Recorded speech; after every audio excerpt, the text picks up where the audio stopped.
So, how been ya? Welcome to the Black Country Craftsman's YouTube channel. This video is part 2 of the house renovation playlist, where I've purchased a 2-bedroom house to renovate for the rental market.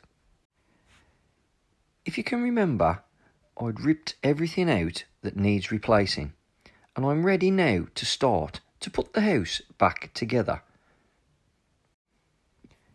If you'd like to find out more and a little bit of advice on renting houses and the things to look out for before you buy one, check out my other video, the Buy to Let Guide. So let's crack on and pick up where we left off. Okay, here we have the new radiator. It's quite a heavy bit of kit. And this is the way I've marked it out. If you can see, at the end of the kitchen there, we've got enough room for a double fridge freezer if necessary, with the radiator partly centralised with the light switch, and I've left a little bit of extra on the side where the fridge freezer is, just in case. Marked it out at the top, which is that line there. That's the top of where the radiator will be, to where the bottom will be, roughly around there. Now what we need to achieve is these brackets will fit to the wall to hold the radiator on. Now roughly around there, that's where the bracket will need to be fitted, which is about 50mm from the top. And at the bottom, it's about 1/2 inch from the bottom.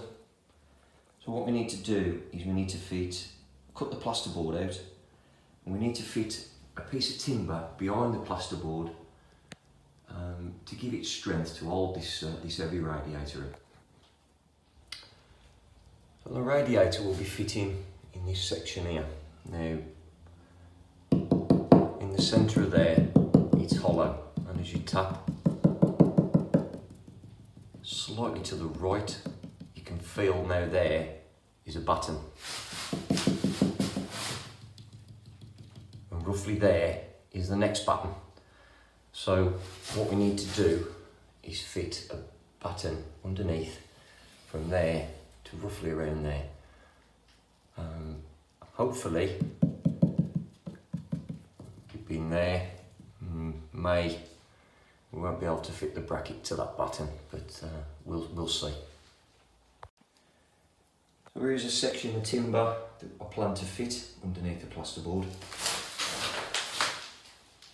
As you can see, I've centralised it where the bracket will be. So we need to cut out a section of plasterboard there, so we can fit it underneath.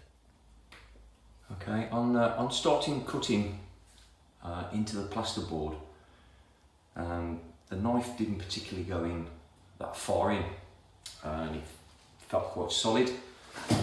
So I then decided to cut a small little hole to basically find there is a brick wall behind the plasterboard.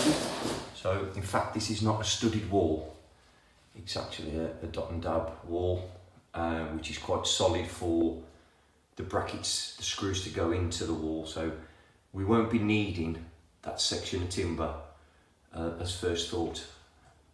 Always important that if you do start cutting and you do think there's something behind there that shouldn't be, do a little inspection hole and do a little bit of investigation to find out.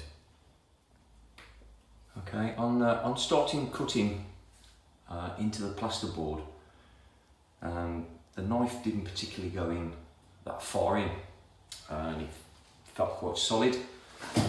So I then decided to cut a small little hole to basically find there is a brick wall behind the plasterboard.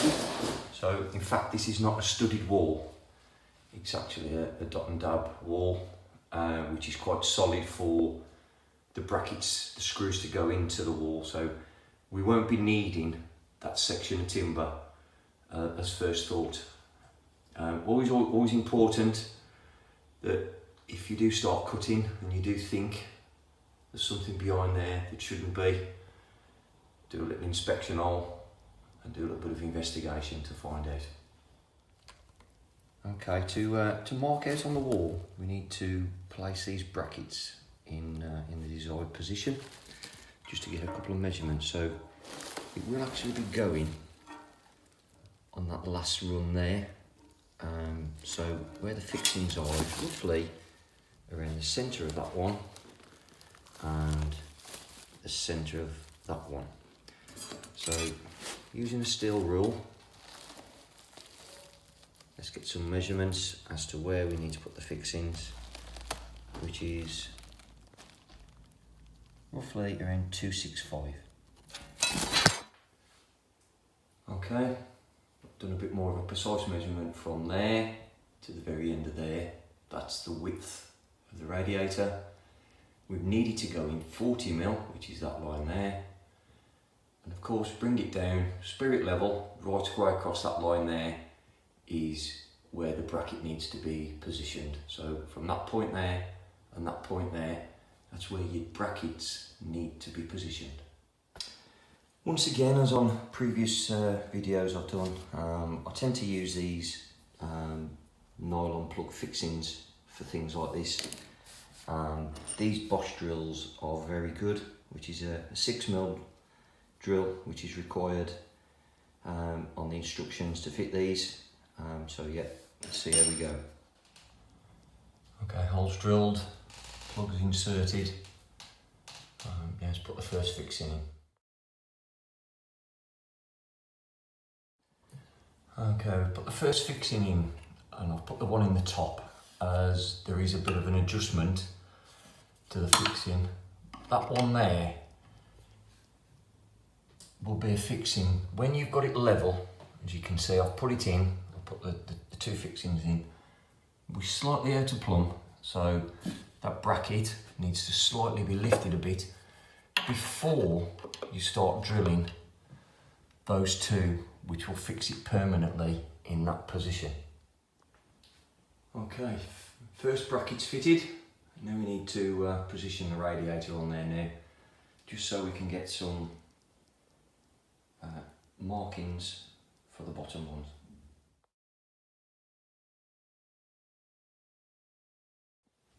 Okay, we're all marked up at the bottom, and I've started to drill a hole through the plasterboard.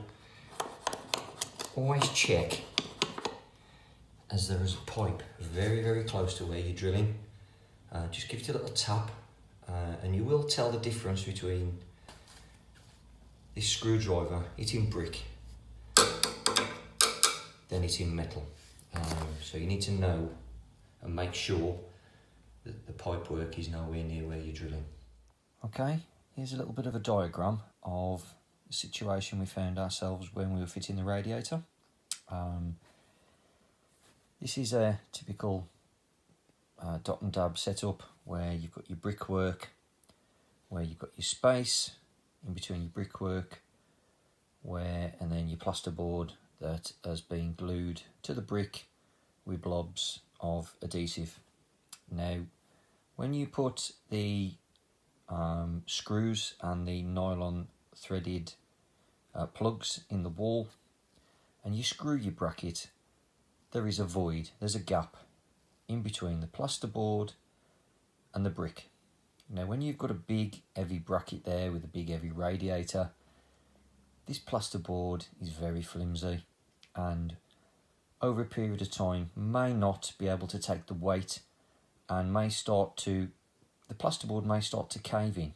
So by drilling a hole and pumping that area there full of expandable foam, you're giving it a maximum strength to hold that radiator and to make sure that it doesn't cave in and it holds firmly. Not only that, it also holds the plugs in position and makes everything stronger. This is a can of expandable foam. Now, as you can see, I've drilled 2 holes close to the brackets and I've pumped in some expandable foam.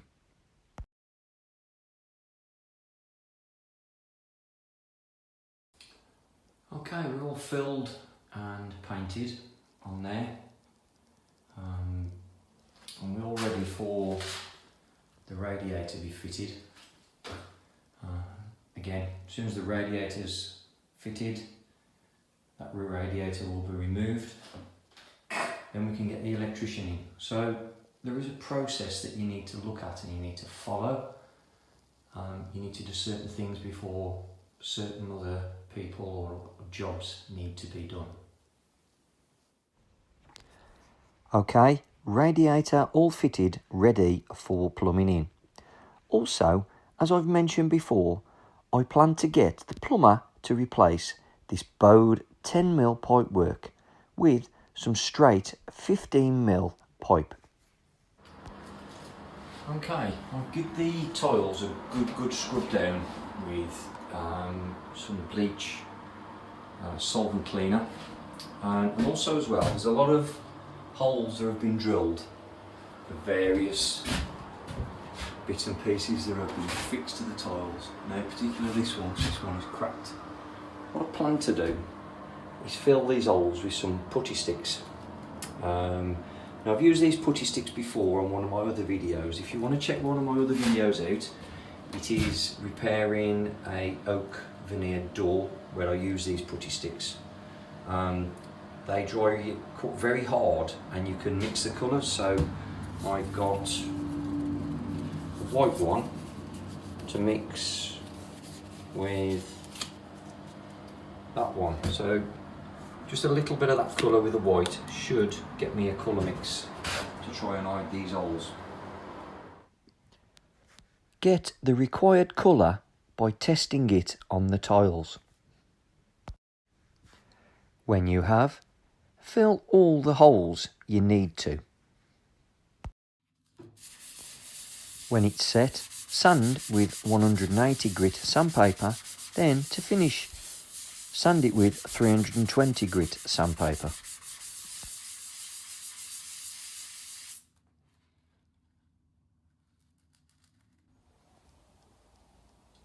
Okay, because they're a busy tile, at first glance you can hardly see my repairs. If you look really closely, there's one there, one there.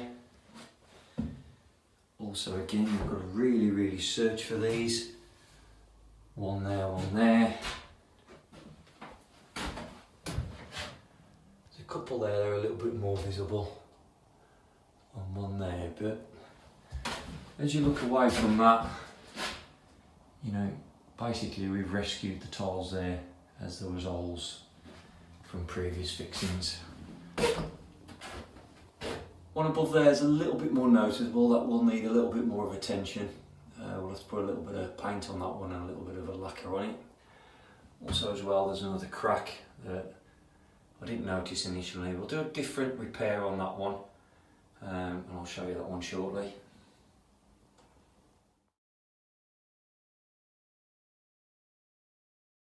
Okay, I've slightly sanded that one back a touch.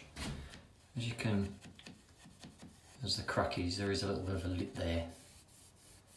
What we plan to do is put a little bit of paint into that black crack there first, just to try and disguise the crack. Okay, I tend to use these model paints, which are these here. I've got some white and I've got some light brown ready to mix up. Again, I've got another couple of videos on these, repairing a oak door where I've used these paints. Also as well, I've done a little bit of a video on mixing acrylic paints to try and create various different patterns from wood effect to different things. So yeah, please check those out. So the idea is just to mix a very small amount of brown, which is the darker colour. Always mix a very small amount of the darker colour when you're mixing these sort of paints up. Just do a gentle blob just on any area, which is that there. What I do, I get a neat gun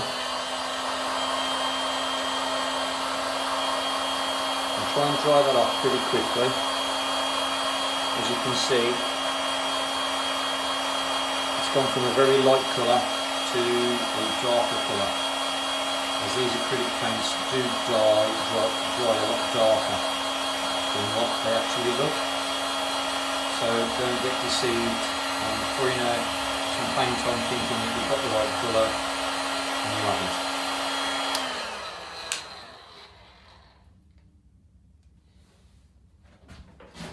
Okay, I've added a little bit more white. That one was dried a little dark.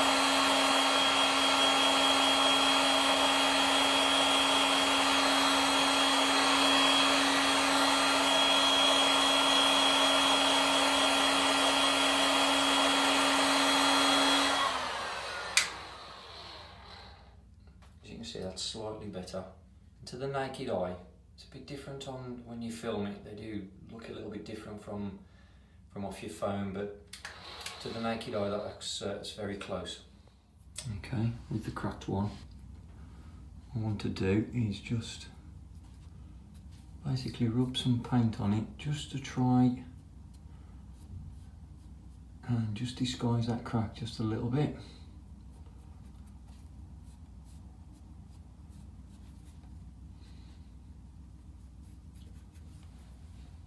Okay, what I've done is put some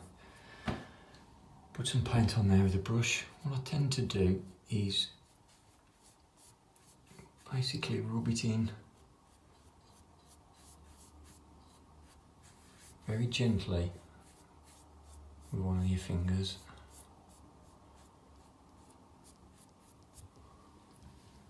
So it gives it a nice smooth the look to it and spreads the paint out a lot more evenly.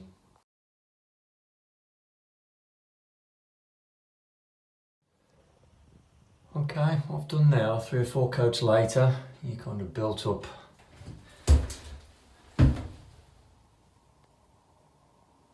again. It does look a totally different shade compared to the natural eye from your phone.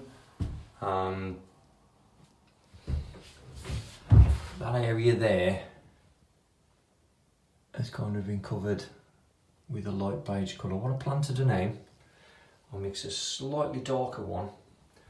What I'm going to try and do is just paint a little bit of a pattern back in so it doesn't look so noticeable when you really look at it. Okay, as you can see where the darker bits have dried, it kind of blends in with the existing pattern of the tile. With this one, you give it a very light rub, just to fade the darker areas out, just a touch. And then just step back.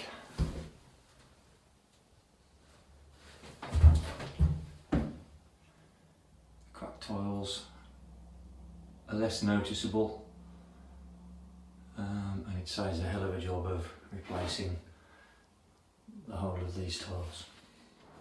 Okay, using this matte lacquer, best to heat it up in some water first, some warm water first, just to get it smooth.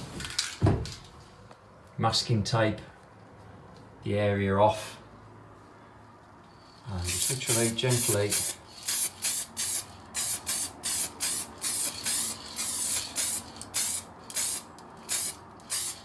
spray a few coats of the matte lacquer just on the tile, just to finish it off. Okay, next phase on this one, again,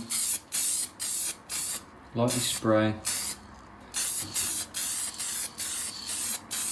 a few coats of lacquer just to protect the paint. Okay, using some Mitre-Mate glue, which dries very clear. As the crack has just got the paint in it, and there is actually still a little bit of a lip there, what we need to do, we need to put this over the surface and just basically go over it with a flat, nice filler knife.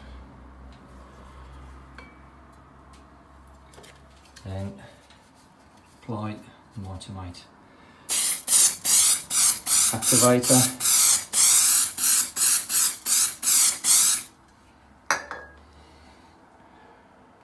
Theoretically doing now, you're slowly getting rid of that crack. It may take a couple of more coats, just one more coat maybe, of the glue.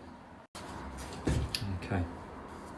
When you put the glue on, if you can feel that that little crack is a lot flatter after a couple of coats of the glue, then you've done the trick. Then sand it back using a sanding pad and 320 grit sandpaper just to smooth it over.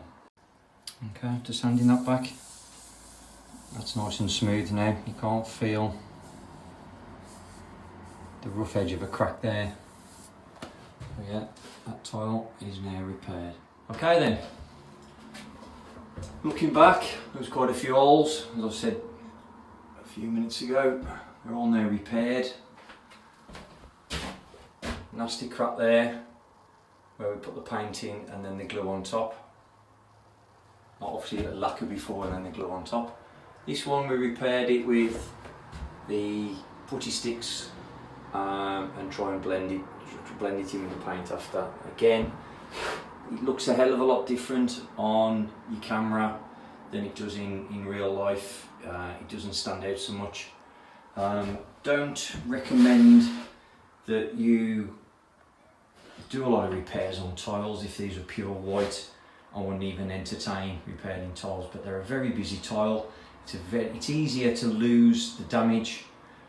This is a rental property, don't forget, and to replace all these tiles, it's a lot of work and a lot of money. So I've saved myself a little bit of money with this one. Okay, I've started to paint the ceiling. I've decided to do it in a contract matte, which is a very, very powdery matte. It's got no vinyl to it, as a base coat really. And then after that I can give it a very light sand, and then we'll think applying the final coat. Okay, we've painted the ceiling now. The ceiling looks a lot better. I've scraped all the silicone off the corners and around the bath in preparation for resealing.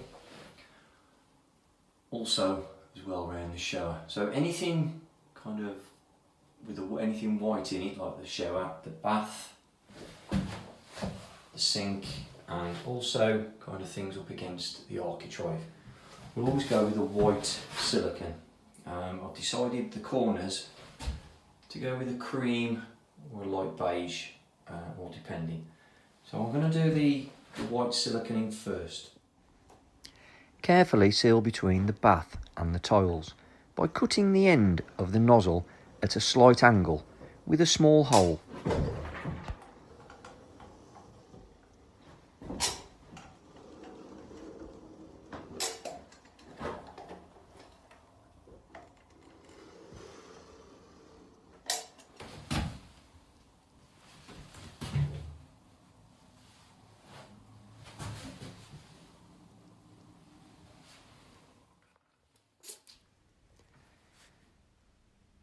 Using this water with washing up liquid and water, spray over the silicone.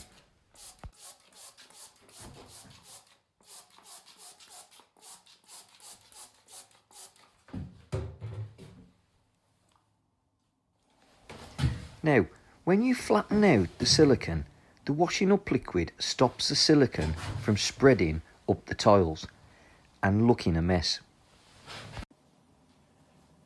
Okay, right, we've had a plumber in for half a day. He's changed those taps for me, as they're looking a lot better. Also as well, I've gone for a mixer tap, a little bit of a shower head, I need to at some point put a bracket on the wall to hold that in position, so those look a lot better. You can remember, I did mention that pipework, which where the pipework was sitting out proud. Now it's in a thicker pipe, it's in a 15mm pipe instead of a 10, so it's a lot stronger. Unfortunately, what's happened is if you can see, the radiator was rusted at the bottom, and as it was disconnected, it's completely taken the radiator out, so we'll need to replace that radiator before we start putting the flooring in. As if you put the flooring in, it will completely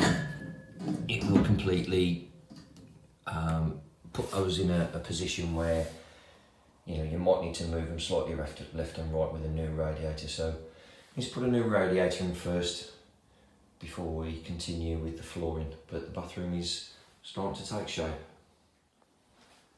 Okay, again, the plumber has now been in and altered all the pipework to plumb that radiator in now, so that's now been installed, which has taken the old radiator off now. So now it's time for the electrician now to come in.